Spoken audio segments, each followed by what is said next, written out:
The next session is Dr. R.P. Tandon Extramural Oration. And I invite all the chairpersons to come to the dais. Dr. B.P. Kashyap, Dr. Dolly Tandon, Dr. Anand Thakur, Dr. S.K. Mitra, Dr. Vibhuti Bhushan and Dr. S.N. Chaudhary.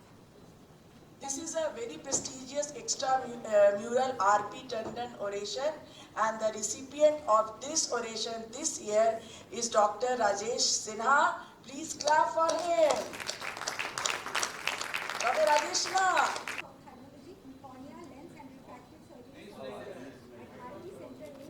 He has done MD Ophtha from AIMS and then did DNB, FRCS and did a fellowship at University of Washington. Has 364 publications, 4 textbooks and 5 educational manuals to his name. He has been a part of 3 multicentric FDA clinical trials. Has received various awards, notable among which are Achievement Awards of AAO, APAO, SAR, Academy of Ophthalmology, and has been appointed the Professor of the Asia Pacific Academy of Professors in Ophthalmology.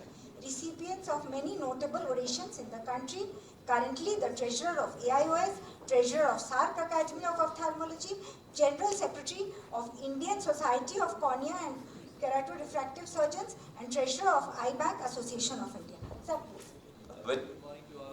At the outset, I would like to thank JHARKHAND Ophthalmic Society. At the outset, I would like to thank JHARKHAND Ophthalmic Society, Dr. Bharti Kashyap, Dr. Mitra, Dr. Vibhuti, Dr. Kashyap, Thakur sir, all the members of JHARKHAND Ophthalmic Society for giving me this honor of presenting the prestigious Dr. R.P. Tandon oration. Dr. R.P. Tandon was one of the most prominent members of the society, and he was a very knowledgeable and extremely talented person. People used to say that he could talk on any subject from, ophthalmology to, oceanology, from philosophy to politics, from science to economics. He was a wonderful orator. He actually had his early education at St. Michael's School, Patna. He did his MBBS from the Prince of Wales Medical College, which is also called Patna Medical College, in 1954, and then went on to do his MS Ophthalmology in 1957 from the same college. And then he joined the Bihar Health Services and was posted at Bodh Gaya. Then he left for London in early 1959, and then he did DO, followed by FRCS in 1964. He came back to India in 1965 and joined Rajendra Medical College, Ranchi, and worked there for the next 10 years. Then he left the government service in 1975 and started his full-time practice in Ranchi. And he was known for his clinical skills, and he was an excellent surgeon. His clinical knowledge and wisdom was immense, and he was the person who was most sought after by the who and who's of Ranchi. And he was one of the founding members of the Academic Medical Forum. He was its founder secretary and wrote the constitution, and later became its president. AMF honored him in 2000 as the most outstanding ophthalmologist of Ranchi for his leadership in leading the forum to its present position. He was president Bihar Ophthalmological Society during 1989-1990. JHARKHAND Ophthalmological Society honored him with Lifetime Achievement Award in 2006. He authored various books like Successful Man, Transformation to Love, Mind, The Karmic Laws, etc. Apart from academic forums and societies, he was also a member of Sri Satya Sai Seva Trust and Sri Satya Organization. He was a wonderful orator and a great human being. And Dr. R.P. Tandon unfortunately left for his heavenly abode on 3rd December 2011. He leaves behind a great legacy, his wife, Mrs. Saroj Tandon, his 4 daughters and their families are all doing well, and we are proud to have one of his daughters, Dr. Dolly Tandon, who is with us here as an active member of the JHARKHAND Ophthalmological Society. So thank you very much once again for giving me this honor of presenting the prestigious Dr. R.P. Tandon oration. And on this occasion, I'll be talking about management of post-traumatic corneoscleral lacerations. Now, this is a very pertinent topic. It was very close to his heart, Dr. Tandon's heart, because he used to see a lot of such cases of corneoscleral lacerations. And that is why this topic was given to me. The Many times we get to see these children who have such a long life ahead, they get trauma. It can be unsupervised sport, or it can be any trauma while playing, while playing with pencils or doing any activity. They get injury, there is corneoscleral laceration, and if it is not managed properly, it can have a long lasting impact on their vision as well as their day-to-day living. And in adults also it can happen, corneal laceration can happen. It is mainly because of road traffic accident, or sometimes, alleged assault. You get to see some medical legal cases with corneoscleral lacerations, or sometimes to bystanders. Somebody is standing, something is happening, maybe something is using some instrument, some particle flew and went into the eye, caused trauma. So all these can result in corneoscleral laceration. This was one study we did long back amongst children, the pattern of pediatric ocular trauma in India, and we found out that unsupervised sport was the most common cause of trauma to children, causing corneoscleral laceration. Now, if we have a laceration, we have to plan everything. Now, most of these lacerations, they normally happens either at home or at workplace, or sometimes outside in the market, anywhere it can happen. Now, we have to assess the patient. A patient has come to you with some injury in the eye, having some laceration. The first and foremost thing is that whether it's a partial thickness laceration or a full thickness laceration, that's most important thing. And that can be seen by doing a Siegel's test to see whether there's any leakage, if there is any doubt. But sometimes there is a full thickness laceration, flat chamber, iris prolapsing. You don't have to do any Siegel's or anything, it's obviously there. But you do only when there is doubt, when there is a partial thickness injury. If you have a full thickness laceration and it is a very simple one, you can just do a repair. If there is a uveal incarceration, then you have to see how long the uvea has been incarcerated. If it's incarcerated for more than 72 hours, then you have to remove the membrane over it. You have to do partial thickness removal of the uveal tissue as well, which has been prolapsed, because there is risk of endophthalmitis if you deposit it just like that. Whether there is a lens involvement, whether there is scleral involvement, whether there is vitreous involvement, the management depends on all these factors. As far as the anesthesia is concerned, general anesthesia is the preferred one, because if you give a block to the patient, the whole thing will come out because the globe is open. Sometimes the patient is not fit for general anesthesia. In that case, you can, if it's a small perforation, you can still manage to do it under topical anesthesia if the patient is an adult and can understand. But most of the times it is general anesthesia that is preferred.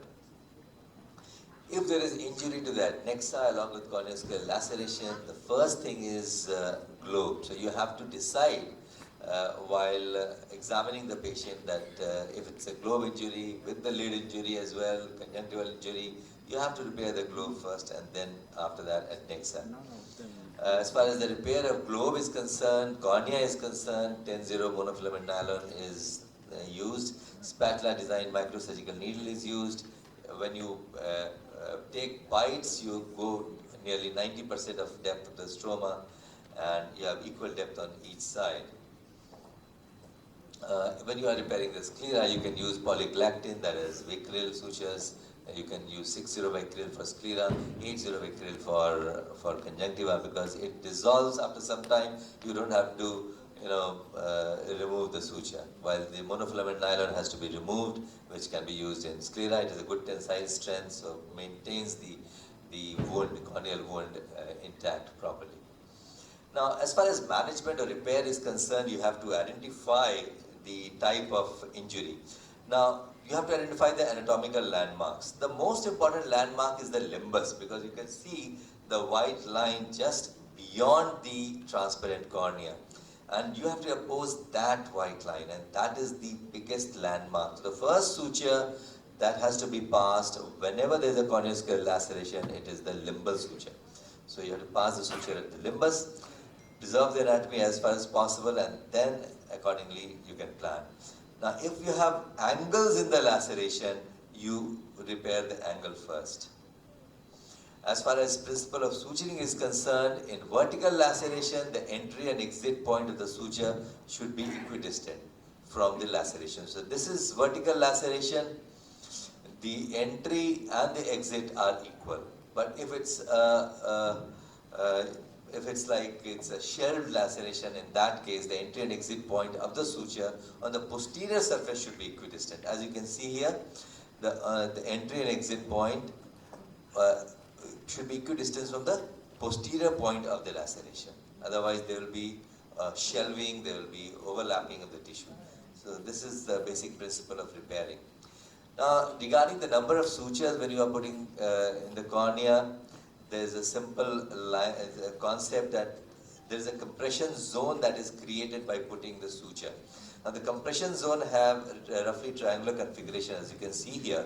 There is one suture here and there is another suture here, and the compression zone after making a triangle of these two is coinciding. So by both the sutures, the compression zone is coming up to this point, so you don't have to put any other suture here because it is taking care of this point. But suppose this the suture was here and the compression zone was coming up to this point, and here compression zone was coming up to this point, then you will have to put one suture here.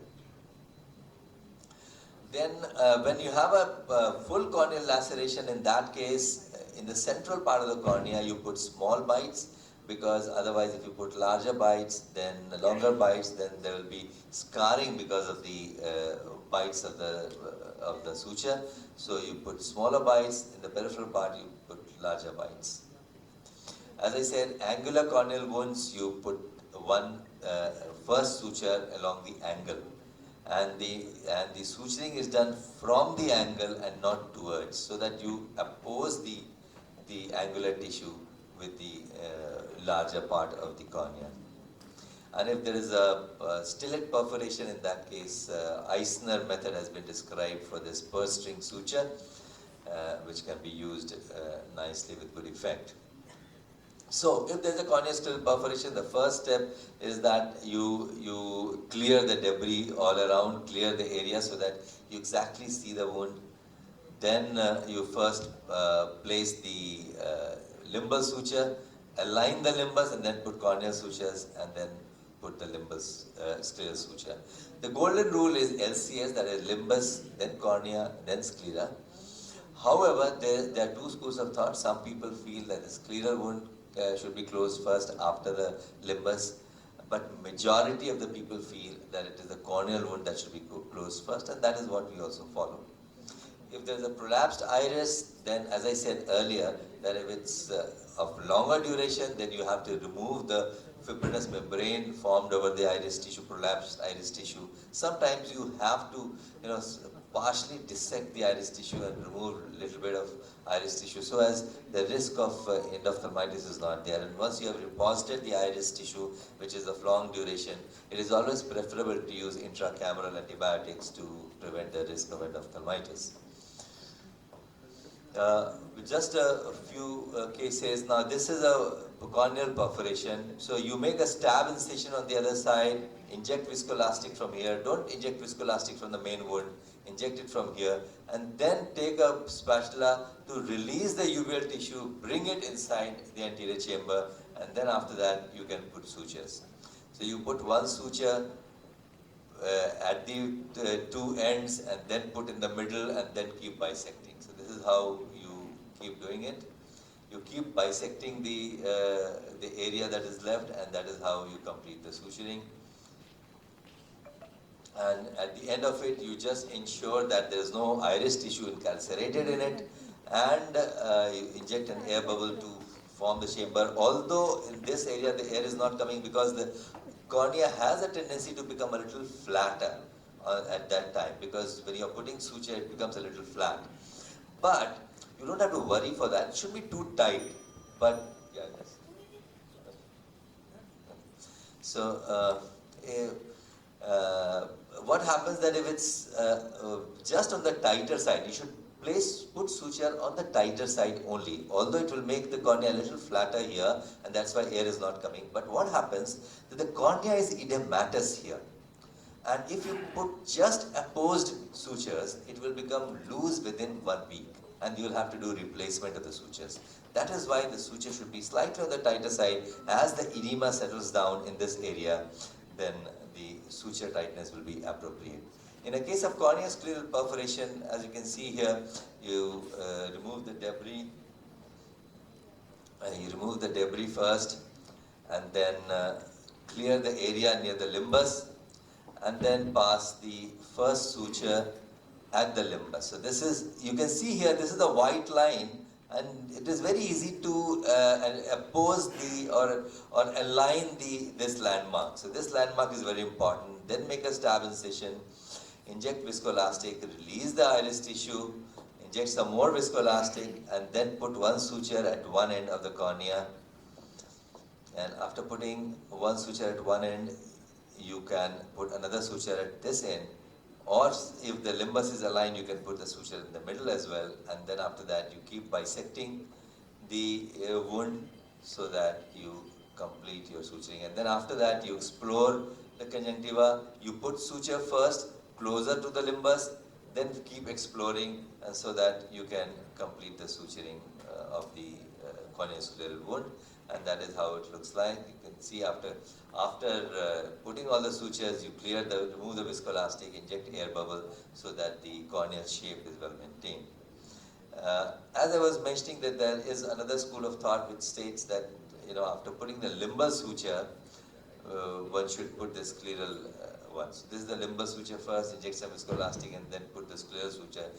Their logic is that you first make the scleral wound fully opposed so that the configuration of the globe can be better. But this logic is not accepted by most, and majority agree with the concept of limbus first, followed by cornea, and then followed by sclera. If there is some defect, because sometimes what happens that there is an injury and that results in defect in the cornea, in such a case, if it's a small defect, you can put a glue and put a bandage contact lens so that once it epithelializes and then by secondary intention the fibrous tissue is also formed, in such a case it works well. You can put amniotic membrane as well, but if it's a larger defect, larger tissue defect, in such a case you have to do a patch graft as well. As far as the post-operative management is concerned, antibiotic drops, topical steroids, cycloplegic, etc. is done. Suture removal is done, the corneal suture removal is done at 6 weeks. By that time the wound heals completely. So in conclusion, corneal laceration is a medical emergency and we have to treat immediately. We have to work very aggressively. After doing the suturing, the work doesn't end there. A fresh set of problems start after you have done the suturing, because the patient can have astigmatism related to sutures, the patient can have scarring because of sutures, and visual rehabilitation after suture removal is a challenge. Sometimes you have cataract. Now, if there is a cataract while during corneoscleral perforation, in such a case, if there is damage to the capsule and lens matter in the anterior chamber, then during repair you can remove the lens matter and then place the intraocular lens later after removal of sutures, getting a proper corneal configuration so that your IOL power calculation is more accurate. But if there is no breach in the capsule, in such a case it is advisable that you should, even if there is a total cataract, you should just repair the corneoscleral wound so that after removal of suture, you are in a better position to have a more regular cornea to calculate the intraocular lens power, and you can go ahead with a better visual rehabilitation. Many of these patients, they have corneal scars which result in irregular astigmatism. They require RGP contact lens for visual rehabilitation after complete suture removal. And if somebody has any vitreous involvement like vitreous hemorrhage or a retained foreign body, then vitreous surgery has to be done at a later date. And for all these things, the patient requires a long chair time. It is not a routine cataract procedure, it is not a routine glaucoma procedure. It not only affects the vision, it also affects the morale of the individual. And what is most important is a good patient counseling, a good chair time, so that the patient understands that on day one after repair, he is not going to have the best vision, but with time it will keep improving. And if multiple interventions are required, all that has to be explained to him. And obviously we give a guarded prognosis, but we have to show some optimism as well to the patient, if at all it is there. And a proper counseling provides a very good patient satisfaction, and that is what we want, because a good patient satisfaction is the most important thing in our clinical practice. So thank you very much once again for giving me this honor of presenting the prestigious R.P. Tandon Oration. Thank you. And we are really, really honored that his successor, the renowned eye surgeon of Jharkhand, Dr. Tandon, is here. So we request Dr. Tandon and all the chairpersons.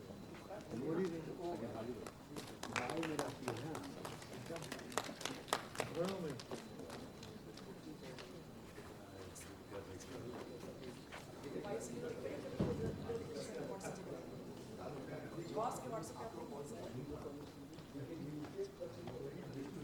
and कम से कम आप ही आइए जब chairperson को